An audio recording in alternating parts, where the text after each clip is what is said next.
کتونکو الف خان شرپو یم او دې وخت کې موجود یم احسان اینڈ انعام فش سنټر کړیور ښه دا تاسو ګورئ دا ذایقه ده دې ذایقې له خلک راځي دا صرف نمبر کې خلک دی وګورئ 1 2 3 4 5 6 دا نمبر کې دوه کړي چې کم دی باندې دي هغه ځای کې دوه ملګري دغه دي دی له کم ځای نه خلک راځي او احسان چې کم دی د تیرو 15-14 کاله خو به کېږي مشره که نه 2 کاله وشو چې دې ځای کې به د پشکې د بچي درک نه لګېده دا ځای باد کړ د ده نه پس چې کم دی بیا دلته کې ډېر کبان والا هغه راغلله او دوه خبرې ورسره کومه دوه خبرې مشره ای مشره خوبي څه ده چې دا دومره خلک تاله راځي دی به دا الله رحم دی الله رحم دی او به زموږ څه کمال نشته خو الله رحم دی 2 کاله دلته او یو بالکل د تنګي خلکو کوڅه کې به ستا نوم یاد دی احسان کبان والا نو دې کې داسې مسالې ذایقه دا کوم پکې شته دا پکې الله شي الله پکې ښه کتونکو دا ټول خاندان نه چې کوم دی دلته کې تاسو وینئ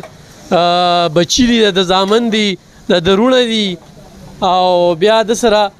یو شمېر روزګار باندې خلک دي او بیا چې لا د دې احسان کبانو والا د سیخ کب وخورې نو خو د دې ذایقه چې کومه ده بیا څه بل شانتې راځم په دې لار روانو مداره شمول دي دا ګاډي ولاړ دي دا وګورئ دا لار ولاړ دي خدای چې چاله ورکوي نه هغه داسې وي ښه دا دومره رش تاسو وینئ هغه برنډه ډکه ده نو دا مې د سره سي په دې لار کې ما دا شه د کبانو ذایقه اوس مې په ریډیو پروګرامونو په هغې مې ذکر کو اتفاق د ګوره دا سیخ کې چې کوم دی دا کب تیاریږي دا تاسو وینئ او دا زه ښیم بل د صفایي انتظام ډېر زبردست دی چې دلته کې کومه صفایي شوې ده دا وګورئ جي دا ټول ملګري ناست دي دوستان راغلي دي او بل د ناستې ځای ورسره ډېر ښکلی دی پارک ورسره ډېر ښه دی او بیا چې دا کب خوري او دا مرچکې به ورسره خوري وګورئ نو دا یو بېله ذایقه ده د سیخ والا خو دا ده د احسان چې کوم دی لاس کې ولا خدای پاک یو داسې ذایقه اچولې ده